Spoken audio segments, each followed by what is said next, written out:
Hello and welcome back once again to my shop. This has been a busy week. I got my saw fixed last week. I reported on that. But this week I finished cutting out all of the pieces for my Christmas Intarsia project. What I didn't realize and what made this week so busy is there were quite a few more pieces left to cut out than I had remembered. But I put my nose to the grindstone. I worked on them Friday night, worked on them quite a bit Saturday, and I've got everything cut out and ready to begin shaping. So let's take a look at what an Intarsia project looks like when it's all cut out. As you can see, there are about 72 pieces here, all different shapes, all different sizes. It took a while to get them all cut out, but in the end it's going to be worth it. And there's the tree down at the end. Alright, now what I'm going to do is take a step back and start preparing these pieces for shaping. First thing I like to do once I get done cutting everything out is to flip the pieces over and on the back side record the number of each piece. And after I do that, you can see down there that little stack, I go ahead and peel the patterns off of everything.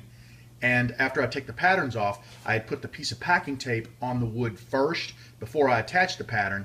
I go ahead and get that off. Now I did have one mishap right here. Piece number 48, and I kept the pattern as I peeled it off because I didn't notice this until I was looking at it, but look at that. I had a piece chip out. So I'll go ahead and get that glued back onto another piece of aspen, and I'll get piece 48 remade. I've gone ahead and basically just dry assembled the Intarsia. You can see a couple of the pieces that aren't fitting exactly where they need to go. We'll sand those down, but this just lets me verify that all of my pieces have been cut out and they're all here.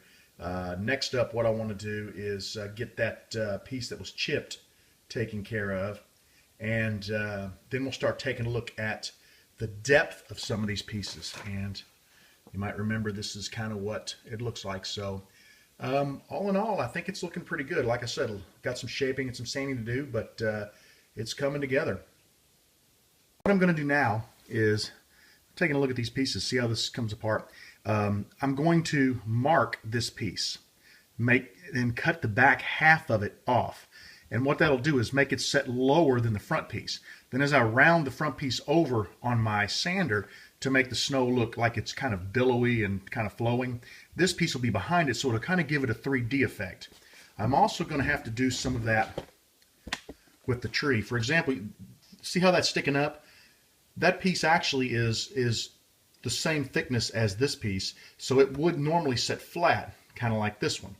What I'm going to do is round that over and give it kind of a bulbous look, like a snowball, and I'll actually put a little dowel rod, I'll glue it in behind there so that this depth stays up in the air like this, so it looks like it's sitting on the tree.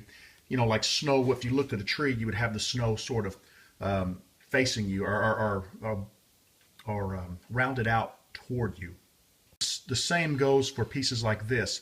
I want them to be closer to you than the tree, so I'll put something behind there to have that happen. But at this point, I'm going to go and start marking all of my pieces for depth, and once I get them all marked, then I'll start hitting the sander, rounding them over. Actually, once I get them all marked, I'll cut the back pieces off.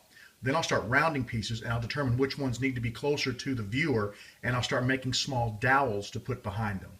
So there's quite a bit of work, in just figuring out the depth of each piece before I get a chance to really start shaping them. And you can see some things don't fit, like the thumb doesn't fit in the hat, and that's all stuff I'll be working on. So you can see I've put quite a bit of work into getting these pieces ready. There is still a boatload of work in determining depth of pieces and how I want them to be presented to the viewer. So that's what I'm going to really be working on this next week, which unfortunately means I didn't get to hit the sander, and I'm dying to use the spindle sander. But before I get in there and start sanding, I have to understand what the pieces look like and which pieces appear to be closer to kind of give this more of a three-dimensional appeal. So bear with me. I hope you like what you have seen today, and look forward to working on it this week. And I look forward to producing a vlog next week to let you guys see how far I've got. Thanks a lot for joining me in the shop, and please come back and join me for the vlog next week. Everybody have a great day, and if you have any questions, concerns, or comments, please post them below and I'll be sure to get back to you. Have a great evening.